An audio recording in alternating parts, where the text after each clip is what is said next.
In 2021, in the NBA Finals, your Suns, Mr. Ishbia, they were up 2-0, having home court advantage, mind you, in the NBA Finals, and they losing 4 straight to the Bucks. Then we get to last year. The team has the best record in all the land, and everything was all kosher. Struggled in the first round to beat the Pelicans, got them out the way in 6. Then you got the Mavericks.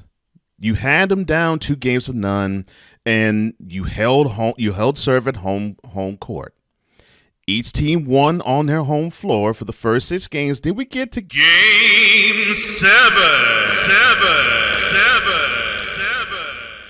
And you screwed the pooch. In fact, you got on the court, and it almost seemed as if it was, a facsimile of the roster that we saw the intervening 6-7 months prior to that particular game, which happened around this time period last year.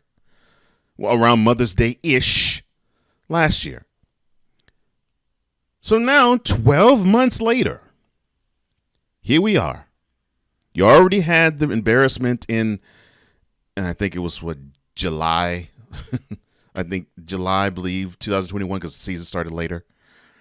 So the indignity of July 2021, where you had a 2-0 lead, and you were 2 games from the Larry O'Brien Trophy being in Phoenix for the first time ever, and you were at that position to actually be in pursuit of that title, then for the first time in 28 years. And just like in 1993, you came up short in 6 games there. You came up short 6 games there in 2021. Then you have the best record last year. You choked that away. Then you come to the conference semifinals this year. You play the Nuggets, and doggone. I mean, really, I know Footprint Center, all 18,000 people had to be saying, "You've got to be joking me." You have a lot of problems facing you. Like, I don't know, Chris Paul, for one. He's due a huge sum of money after, July 28th, I believe. If he's on the Suns, he gets paid a good chunk. And we're talking about a person who just blown the candles out, last week, to his 38th birthday. So I don't think you would want to have someone on your team who, if you do make it to the playoffs next year, he'll be 39 if you make it to the conference semifinals again. I don't know if you want to have someone with that much tread on his tires leading your team, and you just suffered this year with him not being on the team because of injury in games 3, 4, 5, and 6. Because it almost is a running joke or a foregone conclusion between May the 1st or 2nd and Mother's Day, he's going to get injured. And I'm not saying that as a laughing thing. I'm saying that as a factual thing. And he's not getting younger. Then you have DeAndre Ayton, who I think he may be shining a light on an even bigger problem, where we saw this friction between him and head coach Monty Williams in not really having the best of relations with the coach or the team. But we're seeing that friction rear its ugly head, and not necessarily seeing the friction directly. But I think we're seeing the friction indirectly having the ripple effect of a team that is not in sync, a team that is not really on the same page, a team that really is in flux.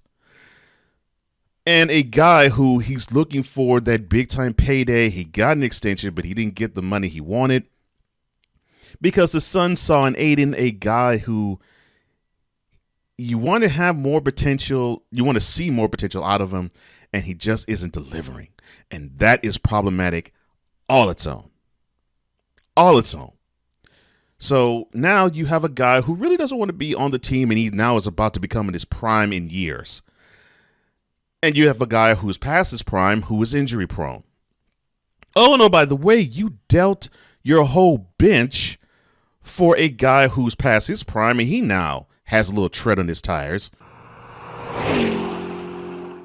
You did this hoping that if you struck out severely, that you would get your shot at the ring if you had Kevin Durant on your team.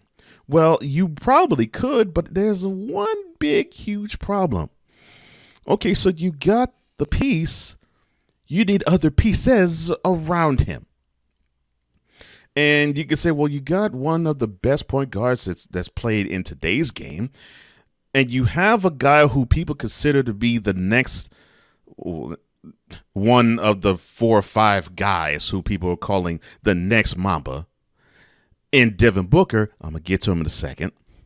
So it should stand to reason that this should be a slam dunk, a literal slam dunk, that we're going to actually have a competitive team.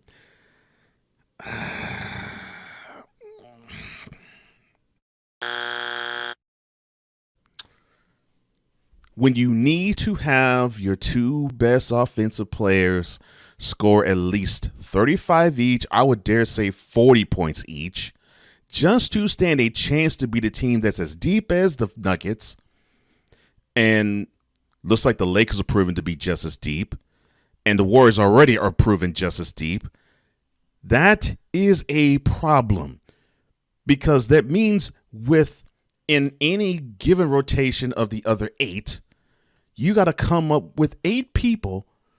You got to come up with at least another 30 just to have a chance at a sniffing chance, I should say, at a W. But because of that, if they both were to score their averages, which in games 1 and 2 they did, the Suns was going to catch one of these many.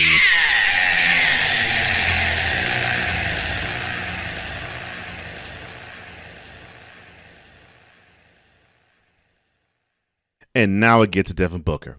Now, many people were touting his prowess. You know, he was slashing the bejesus out of the Clippers. He was just making that defense look like mincemeat. And then we get to game 3 of this round, and he shows out with 46 points, and everybody and their mama is saying Devin Booker is the best player in the playoffs this year. And I'm like, no, can't do it. Can't do it. Won't do it. Sorry. And someone asked the question, all right, so are you ready to give Devin Booker top 5 status? I was like, no. 12 points, 1 of 3 from 3, 4 of 13 from shooting, and that is what he gave you for an elimination game. That is tantamount to Kawhi. Tell him what's tantamount to. It's embarrassing. It's utterly embarrassing. And Mr. Ishbia, you have a decision on your hands. You got a center that don't want to play with you. You got a point guard that is rather old. You have a small forward who is probably one of the best scorers that we've ever seen, but he may give you, if you're lucky, 60 games. And that's if you're lucky.